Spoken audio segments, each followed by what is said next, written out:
નમસ્તે વિદ્યાર્થી મિત્રો, આજે વાત કરીશું ધોરણ 8 અને વિષય હિન્દીના દ્વિતીય સત્રના પહેલો જે આપણો પાઠ છે પત્ર એવં ડાયરીના અભ્યાસ અને સ્વાધ્યાયનું સંપૂર્ણ સોલ્યુશન સમજૂતી સાથે મેળવીશું. એ પહેલા ચેનલની અંદર પ્રથમ વખત આવ્યા છો તો વિદ્યાર્થી મિત્રો ચેનલને ખાસ સબસ્ક્રાઇબ કરી દેવી. प्रश्न नंबर 1, निर्देशित विषय के बारे में पत्र लिखिए. प्रश्न नंबर 1, आपने की हुई अपनी यात्रा या तो प्रवास का वर्णन करते हुए अपने मित्र को पत्र लिखिए. उत्तर आएगा रमेश पुरोहित, 4 आकाशगंगा डेरी रोड રાજકોટ. 27 તારીખનો મિત્રો અહીં પરિપત્ર છે. એ તમે જ્યારે તમે લખવા બેસો છો ત્યારે તમારે તેની તે તારીખ અહીંથી લખવાની રહેશે. प्रिय मित्र रियांश, जय हिंद. तुम्हारा पत्र 3 दिन पहले आया था, लेकिन मैं कन्याकुमारी के प्रवास में था और कल ही लौटा हूँ. कन्याकुमारी भारत के प्रसिद्ध तीर्थ स्थान है. वहाँ तमिलनाडु राज्य में भारत के एकदम दक्षिणी सिर पर स्थित है.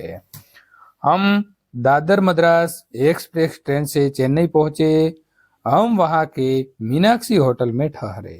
वहाँ दिसंबर महीने से ही काफी ठंड पड़ने लगती है. दूसरे दिन हम एसटी बस द्वारा कन्याकुमारी की ओर चल पड़े. सारा मार्ग नारियल के वृक्षों से भरा हुआ है. हरियाली देखकर मन झूम उठता है. कन्याकुमारी एक छोटा सा कस्बा है. हमने शाम के समय समुद्र तट पर भारी भीड़ देखी. लोग वहां का सूर्यास्त देखने के लिए एकत्र हुए थे. सूर्य का वैसा भव्य रूप मैंने पहले कभी नहीं देखा. अगले दिन कन्याकुमारी का प्राचीन मंदिर और विवेकानंद शिला स्मारक देखा. विवेकानंद की सुंदर मूर्ति दर्शनीय है.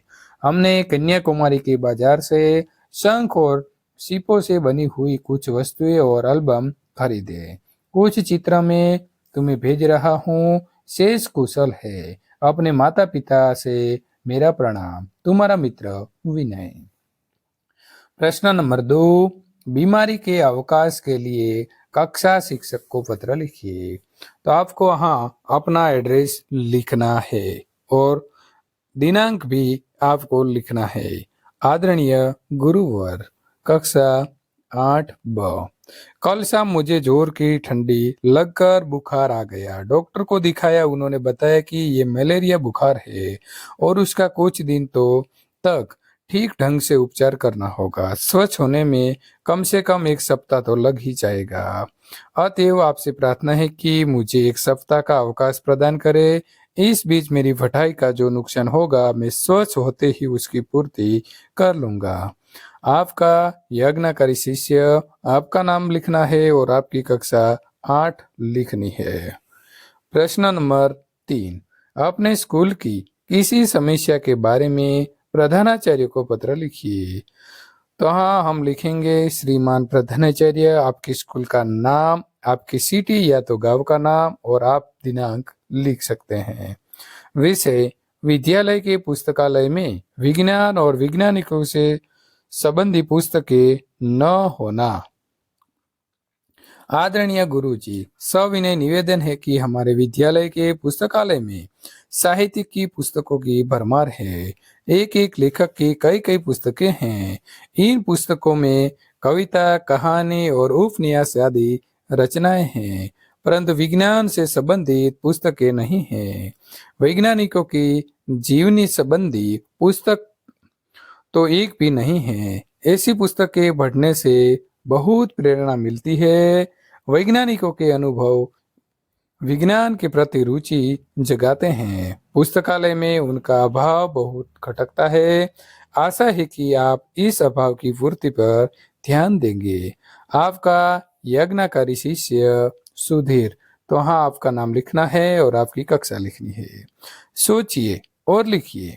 अगर तुम्हें मोबाइल फोन पर अपने मित्र को एसएमएस द्वारा बधाई मैसेज भेजना है तो क्या लिखेंगे? मेरे प्यारे रामू, आंतर विद्यालयीन वक्तृत्व स्पर्धा में प्रथम आने पर ढेर सारी बधाइयाँ. अपनी ओर से मैं टाइटन घड़ी भेज रहा हूँ. अब तो पार्टी में ही मिलेंगे. अभिनंदन. तुम्हारी. तो हाँ, आप अपना नाम लिख सकते हैं. प्रश्न 2, तुमने इस बार छुट्टियों में क्या क्या किया? ये अपने मित्र को कंप्यूटर पर ईमेल द्वारा बताना हो. तो आप क्या लिखेंगे? तो पहला एड्रेस लिखना है, बाद में दिनांक, प्रिय अविनाश। इस बार हमने छुट्टियों अहमदाबाद में ही बिताने का निर्णय किया था, इसीलिए मुझे इस अवकाश का उचित ढंग से उपयोग करना था। मैं नित्य प्रातःकाल व्यायामशाला जाता था, वहां तरह तरह के व्यायाम के साथ साथ योग का भी अभ्यास करता था। दोपहर को भोजन के बाद कुछ समय दूरदर्शन देखता था। अपराह्न में साइकिल पर बैठकर मैं कंप्यूटर क्लास में जाता था। शाम को ही वहीं से हमारी दुकान पर जाता था और 8 बजे पिताजी के साथ घर लौटता था। रात को दूरदर्शन देखता था या बहन के साथ कैरम या तो चेस खेलता था। इस तरह छुट्टी के दिन कब बीत गए उसका पता ही न चला। तुम्हारा मित्र और आपका इधर नाम लिखना है। दिए गए प्रशंसनीय शब्दों के आधार पर वाक्य बनाइए। अधीक्षक शर्मा जी कई वर्षों तक रेडियो के समाचार विभाग के अधीक्षक रहे। प्रभारी उसने सूचना विभाग के प्रभारी का पद संभाला। आयकर आयकर छिपाना अपराध है। प्रशासन पूर्व सूचना मिलने पर भी प्रशासन ने कोई सक्रियता नहीं दिखाई। डायरी के रूप में लिखिए किसी एक पूरे दिन के अपने अनुभव का विवरण। आपका सिटी का नाम और दिनांक लिखना है। कल 16 अक्टूबर थी, नवरात्रि का पहला दिन। एक तरफ मन में उमंग और दूसरी तरफ चिंता थी। उमंग इस बात की थी कि डांडिया रास खेलने को मिलेगा, वाद्यों की मधुर धुनें कानों में रस खोलेगी। चिंता इस बात की थी कि कुछ ही दिनों में प्रथम सत्र की परीक्षाएं होने वाली थी। पहला प्रश्न पत्र अंग्रेजी का था। पता नहीं इस विषय के प्रति मुझे क्यों अरुचि थी। थोड़ी तैयारी की थी पर बहुत काम बाकी था। चिंता न कर, यह सब कुछ अम्बा मैया पर छोड़कर निश्चित हो गया। प्रश्न नंबर 2, वार्षिक उत्सव में सर्वश्रेष्ठ वक्ता का पुरस्कार मिलने का आपका अनुभव। तो आपको सिटी का नाम और दिनांक लिखना है। 12 जनवरी 2024। हमारे विद्यालय का इस वर्ष का वार्षिक उत्सव मेरे लिए एक सुनहरी यादगार घटना बन गया है। उत्सव में वक्तृत्व स्पर्धा का भी आयोजन था। विषय था विज्ञान, साप या वरदान। स्पर्धा का अंतिम वक्ता मैं था, लेकिन मुझे प्रथम पुरस्कार मिला। मित्र हैरान थे कि ये बहुत कम बोलने वाला आज इतना धड़ाधड़ कैसे बोल रहा है। सचमुच इस समय मेरी वाणी पर सरस्वती विराजमान हो गई थी। शाम को पिताजी घर लौटे तो बहुत खुश थे। उन्होंने अदालत में प्रतिवादी के वकील को अपनी दलीलों से परास्त कर दिया था। सचमुच आज का दिन तो हमारे लिए सरस्वती का दिन ही था। प्रश्न नंबर 3, अपने जीवन का कोई सुखद अनुभव। आपका सिटी का नाम लिखना है और दिनांक। आज का दिन तो सचमुच अविस्मरणीय रहा। दिवाली के मेले में जाने के लिए माँ ने 20 रुपया दिए थे। अब इस छोटी सी रकम में क्या मेले का आनंद लिया जा सकता है। उसमें 5 रुपये तो बस के किराए के लिए ही थे। मैं मेले में जाने के लिए निकल ही रहा था कि मेरे मामा जी आ गए। वे बोले, मेला देखे तो मुझे भी वर्षों हो गए, चलो मैं भी आज मेले का आनंद ले लूं। मामा जी की बाइक पर सवार हुआ और फट फट करती हुई उनकी बाइक सड़क पर हवा से बातें करने लगी।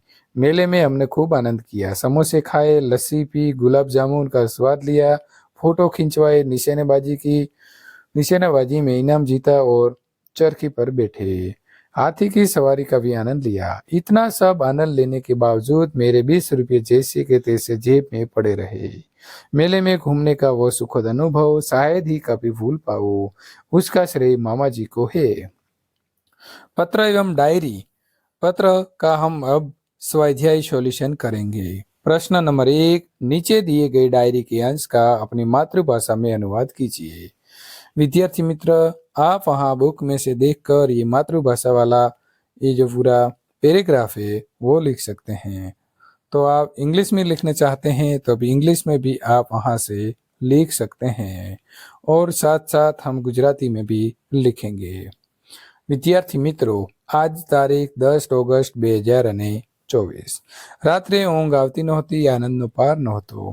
ક્યારે સવાર પડે તેની રાહ જોતો હતો। સ્કૂલમાંથી પર્યટનમાં જવાના આનંદની કલ્પના કરતા કરતા મને ઊંઘ આવી ગઈ। વહેલી સવારે 4 વાગે એલાર્મ વાગ્યું અને મમ્મીનો અવાજ સંભળાયો, રાકેશ ઉઠ, 4 વાગી ગયા। હું આનંદ અને ઉત્સાહથી ઉઠ્યો. મનમાં ડર પણ હતો કે ગુરુજી ધમકાવે નહીં. સ્નાન વગેરે પતાવીને સ્કૂલે પહોંચ્યો. બધા સાથીઓ આવી પહોંચ્યા હતા અને ગુરુજીએ સૌને બસમાં બેસાડ્યા અને અમે પર્યટન એટલે કે પ્રવાસ માટે નીકળી પડ્યા. વિદ્યાર્થી મિત્રો, આ પ્રકારના સોલ્યુશન મેળવવા માટે ચેનલને સબસ્ક્રાઇબ કરી તમારા મિત્રો સુધી વિડીયો શેર કરવાનું ભૂલશો નહીં.